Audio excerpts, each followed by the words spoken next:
زیاتر لە 10 ساڵە لە سلێمانی خۆبەخشانە نەخۆش دەبینێت و نەشتەرگەری بێبەرامبەر بۆ منداڵان ئەنجام دەدات. ئەمە دکتۆر سۆمەرلادی بەریتانیا، پسپۆڕی نەشتەرگەری و جوانکاری دەم و لێو و مەلاشۆ بۆ منداڵان.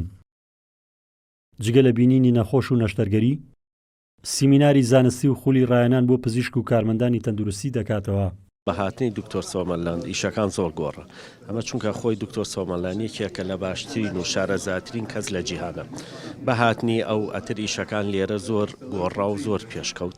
تەبعاً 10 ساڵانە بڵین هەموو ساڵێک 10 ڕۆژ لێرە بێ، هەم نەخۆشە بینێ، هەم چەند محازەڕێک هەڵێتەوە، بێجگەوە کە بڵین کە ئیشەکانەکە ئەتر هەموو تیمەکە بە دکتۆرەکان و بە تەلەبەی خوێندنی باڵامان لە گەڵیابین. لەبەرەوە ئێمە ساڵانە بڵین سوودی لێبینین پێشەکەوێت. بێگوێدانە دووری و جیاوازی زمان و نەتەوە ئەوەی ئەم پزیشکی وابەستەی کوردستان کردووە خەمخۆری و مرۆڤ دۆستیەتی وە خۆی باسی دەکات لە پێناو منداڵانی هەژاردا کە توانای چوونە دەرەوە و بینینی پزیشکی وڵاتانی دیکەیان نییە وابەستەی بەردەوامی بوونێتی لە سلێمانی و هەرێمی کوردستان.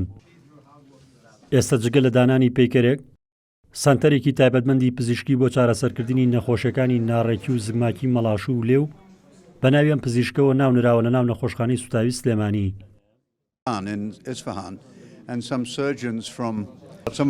ده ساڵ لەمەوە پێش کە لە ئەسفەهان چەند نوشدارێکی ئەم نەخۆشخانەیەم بینی لەوێدایان لێکردم بۆچی نایی بۆ شاری ئێمەش بە خۆشحاڵیەوە منیش ڕازی بووم و هاتم لە 2012ەوە لە ماوەی ئەو 10 ساڵەیە تقریبەن هەموو ساڵەکان هاتووم بۆ ئێرە و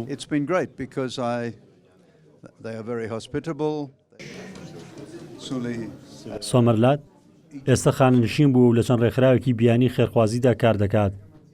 ئەو بەردەوام سەردانی چەندین وڵات دەکات بۆ چارەسەری نەخۆش و پێدانی زانیاری پزیشکی لە بوارەکەی خۆیدا. لەوانە وڵاتی بەنگلادیش، میسر، سریلانکا، ئێران، ئۆگەندا، هەرێمی کوردستان و عێراقیش بە جۆرێک بەتەنها لە سلێمانیدا 137 نەشتەرگەری ئەنجامدا و زیاتر لە 940 نەخۆشی بینیوە. ڕزگار جەبار کێنێن سلێمانی.